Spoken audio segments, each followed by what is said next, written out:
as Jameis Winston, but runs a 4.5 240.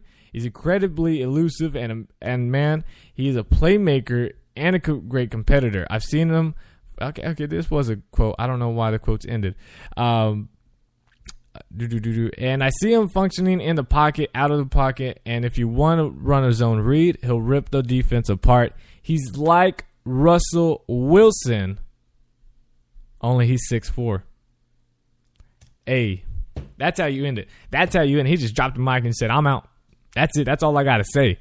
That's all I have to say. And he's right. I mean, look at now.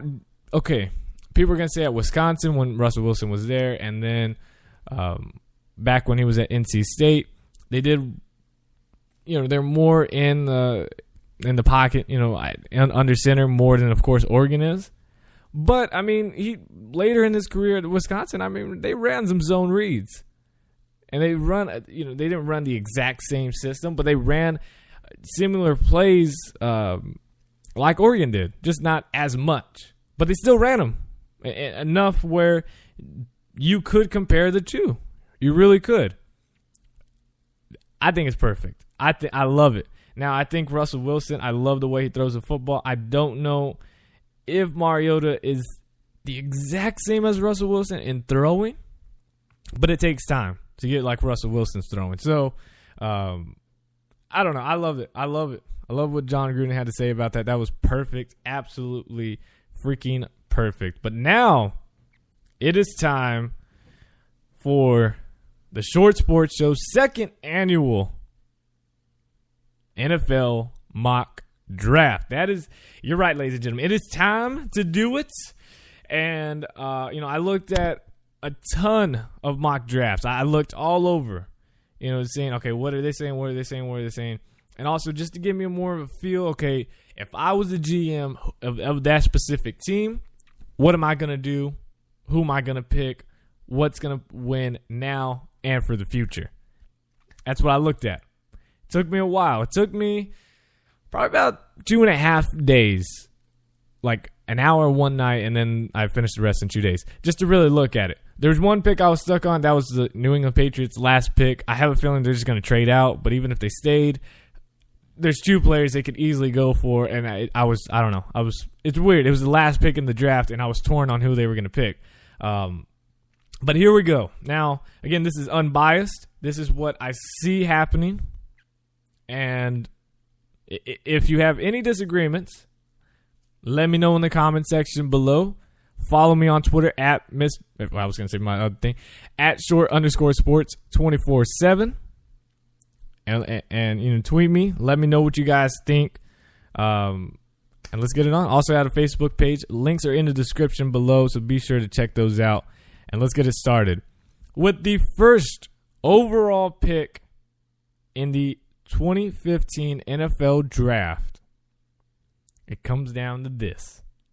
The Tampa Bay Buccaneers select quarterback Jameis Winston. I don't think there is any surprise there. I mean, there's a 99.9999999% it is Jameis Winston.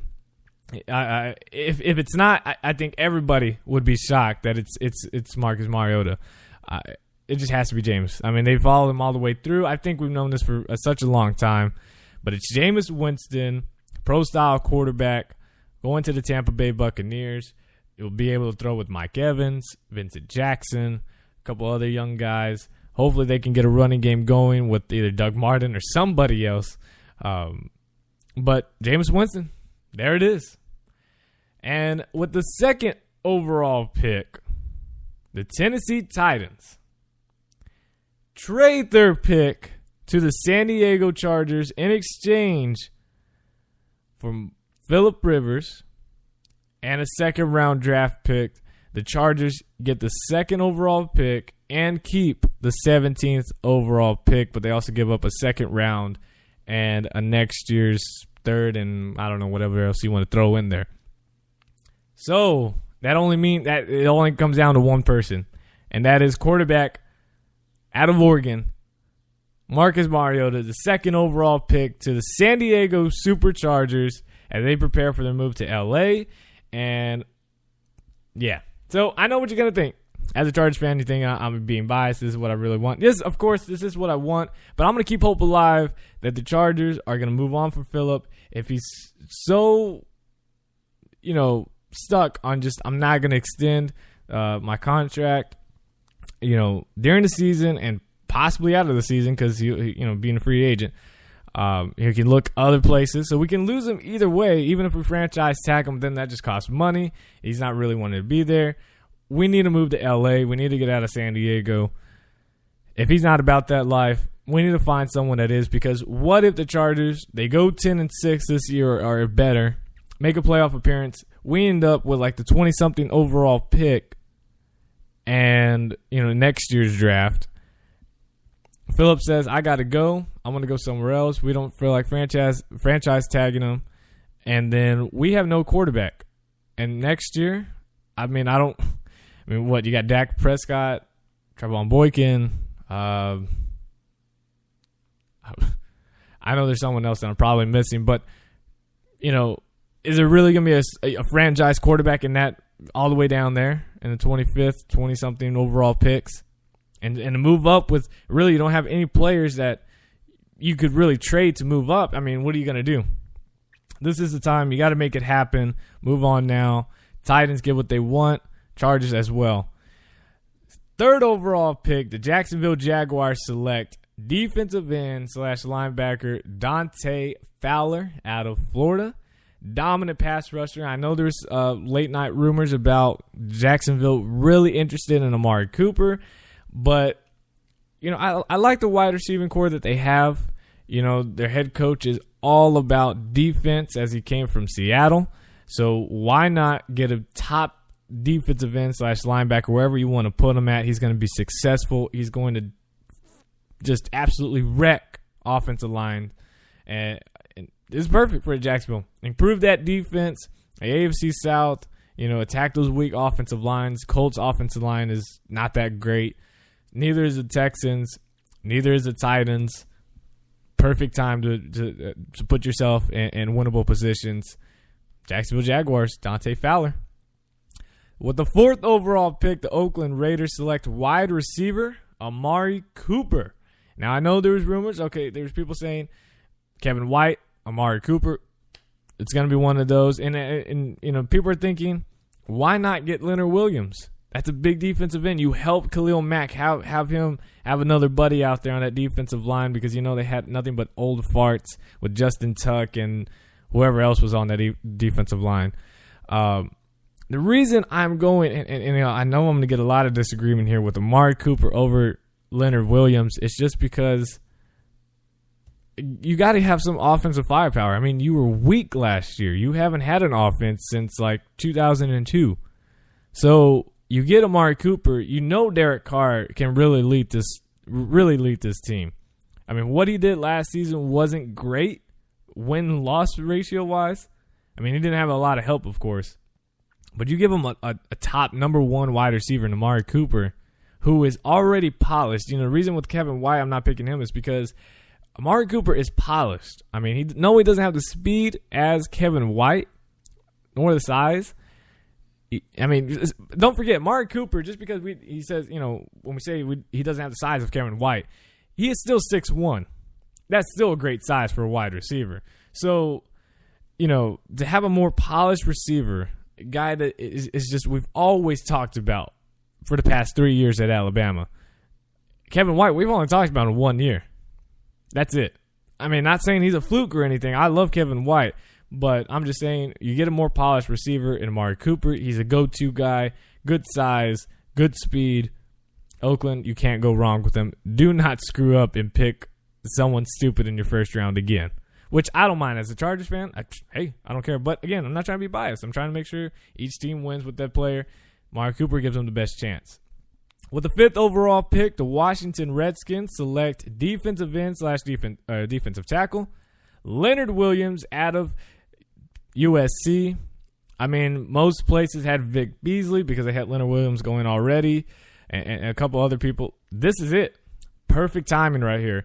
Perfect freaking timing to get Leonard Williams. That defense proves tremendously with Leonard Williams on the line. and helps him out. The New York Jets select linebacker Vic Beasley out of Clemson. Solid guy. And it worries me about Clemson's defensive ends. I mean, we've had Daquan Bowers. Who's the other guy? Of course, I go blank right now. We had someone else. Daquan Bowers, and who else? Who was the big guy? Daquan Bowers and somebody else. Anyways, big guys, strong guy. Was it Golston? Did he come out of? No, he came out of Michigan State, did he? What about the older brother? Did he come from Clemson? I don't know. But anyways, Clemson's had some problems developing these defensive linemen. While they do a great job in college, in the NFL, they slack off. And Daquan Bowers, I mean, he was supposed to. You look at his college film. Well, let me tell you something. You look at Daquan Bowers' college film, that boy is a monster. He looks like a mini Michael Strahan out there. I mean, this guy, or not even mini. I mean, he is huge, and he was dominant. And then he came to the NFL, and it's just absolutely, I bet you guys, some of you might not even remember his name. It just dropped like that. But Vic Beasley, hopefully he's a little bit better, and make some noise for that defensive side for the New York Jets. All right, with the 7th overall pick in the NFL draft, the Chicago Bears select wide receiver Kevin White. That you have to. You had you let go of Brandon Marshall. You got Alshon Jeffrey. You got some other guys at the wide receiver spot. There's another guy from Washington State. He was undrafted. Anyways, you guys, Bears fans, you know who I'm talking about. Washington State, undrafted. Look for him to have an expanded role on this offense. A really big guy. You also signed Eddie Royal in free agency. Thanks a lot. But Kevin White, having him there, the size, the speed, I mean, he doesn't have to start. He does not have to be the number one wide receiver as soon as he steps on, but he will, transition into being that guy. Perfect spot for the Chicago Bears to get. And I know that they need help on defense, but everybody's trashing Jay Cutler. I mean, I don't really like him that well, but you give him a young wide receivers like this is perfect. Oh, this is perfect for Jay Cutler. He might throw over 4,000 yards, and those interceptions might drop a little bit. I don't know. Maybe that's a stretch, but Kevin White can surely help the Chicago Bears. With the 8th pick overall, the Atlanta Falcons select defensive end / linebacker Alvin Bud Dupree out of Kentucky. Dominant guy again on the defensive line. Wherever they put him, he's going to help them at the linebacker spot to give him some depth. But this guy, I see him starting right away, left or right side, doesn't matter. Probably could even play middle linebacker depending on what the scheme is and what they're running. Not your starting middle linebacker, of course, but has another guy like Jopalu Bartu right next to him. Whatever the Falcons doing at defense right now, even though it has been struggling, they got some young guys. A year or two from now, we might be talking about Falcons having a dominant defensive line, especially by picking up Alvin Dupree. With the 9th pick overall, the New York Giants select offensive lineman, tackle, guard, wherever they decide to put him, Brandon Sheriff out of Iowa. Big guy, probably the number one offensive lineman out there for this draft. I mean, obviously he's the first one picked in this mock draft.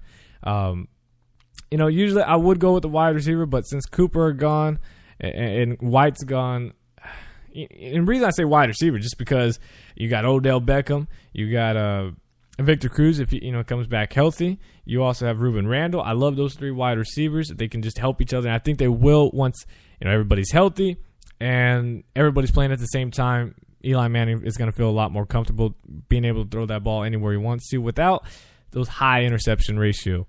But obviously having an offensive line, give them more time, more protection, especially in the NFC East, where defenses are somewhat getting a little bit better, especially if Washington picks up Leonard Williams.